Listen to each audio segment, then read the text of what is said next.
Shalom, selamat pagi bagi seluruh peserta didik kami. Selamat datang kembali di mata pelajaran Pendidikan Agama Kristen dan Budi Pekerti.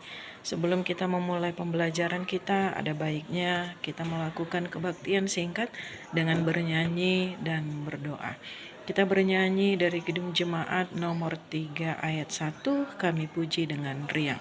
Mari kita nyanyikan bersama. Kami puji dengan riang di Kau Allah yang besar, bagai bunga terima siang hati kami pun mekar. Kabut dosa dan derita, kebimbangan telah lenyap. Sumber suka yang abadi, beri sinar-Mu menyerang. Kita berdoa. Terpujilah Tuhan, dalam kehidupan kami hari ini, kami boleh memulai pembelajaran kami mengandalkan Engkau. Dalam nama Yesus kami berdoa. Amin. Adapun yang menjadi materi kita di dalam pertemuan kali ini berjudul bertumbuh menjadi manusia yang dewasa. Yang pertama, kita akan mengkaji sebenarnya definisi dari bertumbuh ini apa. Kami menyimpulkan bahwasanya seseorang yang mengalami pertumbuhan berarti menikmati sebuah perubahan. Bertumbuh artinya mengalami sebuah perubahan. Contoh, dari kecil menjadi besar, dari pendek menjadi tinggi, maupun dari kurus menjadi gemuk. Pada dasarnya, manusia yang sehat maupun yang sakit pasti mengalami pertumbuhan, baik jasmani maupun rohani. Sebagai seorang remaja Kristen, Anda juga menikmati yang namanya pertumbuhan. Bahkan di dalam ilmu psikologi menyimpulkan ada 6 aspek perkembangan yang terjadi di dalam diri manusia. Yang pertama adalah aspek fisik. Apakah yang dimaksud dengan aspek fisik? Perkembangan yang terjadi di dalam diri kita. Dalam hal ini yaitu tubuh kita. Bertambahnya usia seseorang berarti dia mengalami sebuah pertumbuhan dalam aspek fisik.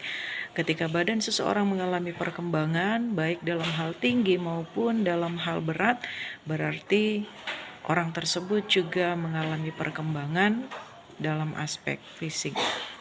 Nah, lalu bagaimana dewasa secara jasmani? Dewasa secara jasmani artinya sudah mengalami pertumbuhan tinggi dan berat badan secara maksimal dengan gizi yang memadai.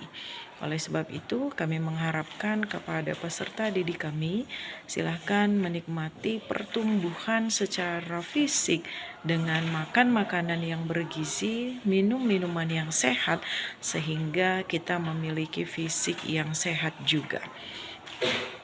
Lalu kemudian nomor 2, aspek perkembangan yang kedua yaitu aspek intelektual atau aspek berpikir.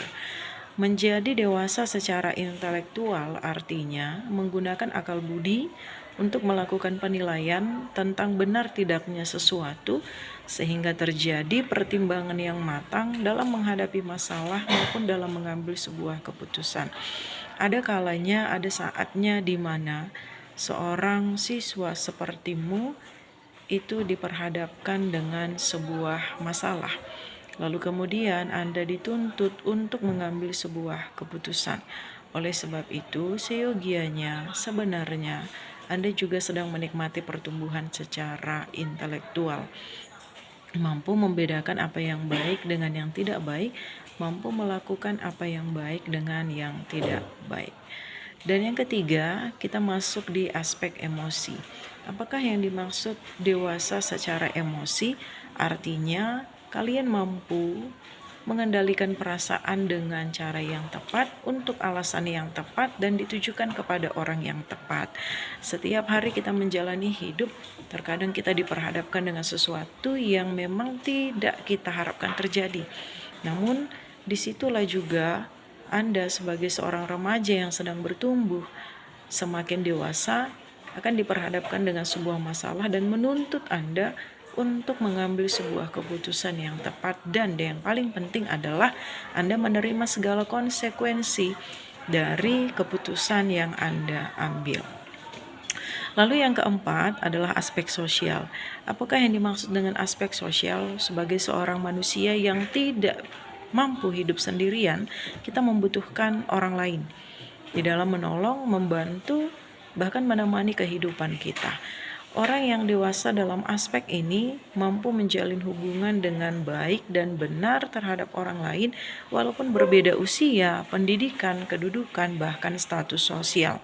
Sebagai seorang remaja Kristen yang sedang menikmati pertumbuhan dalam aspek sosial, mari lakukan yang terbaik ketika kita menjalin hubungan dengan sesama, ketika kita menjalin hubungan dengan teman-teman di dalam kelas, ketika kita menjalin hubungan dengan orang-orang yang berbeda usia dengan kita, adik, kakak, orang tua, ataupun orang yang tidak kenal, tetapi di dalam hal usia, orang tersebut orang yang lebih tua dari kita. Lalu yang kelima adalah aspek moral. Apakah yang dimaksud dengan aspek moral ini? Seseorang diharapkan memiliki pedoman mengenai apa yang benar dan baik untuk dilakukan, sehingga kita mampu menunjukkan dan menjadi dewasa secara moral, dan kita menunjukkan moral yang tinggi terhadap orang lain. Contohnya, berkorban menolong orang lain. Di sini juga termasuk bahwasanya peserta didik kami sudah menikmati pertumbuhan secara moral. Kita mampu menolong orang lain, bahkan berkorban demi orang lain yang mungkin terkadang saja merugikan diri kita sendiri. Dan yang keenam adalah aspek spiritual. Dari keenam aspek yang kita pelajari, yang keenam ini adalah yang paling penting. Mengapa kami katakan demikian? Karena selain daripada Anda bertumbuh secara jasmani, tetapi seorang remaja Kristen juga dituntut supaya bertumbuh secara rohani. Apakah yang dimaksud dengan aspek spiritual?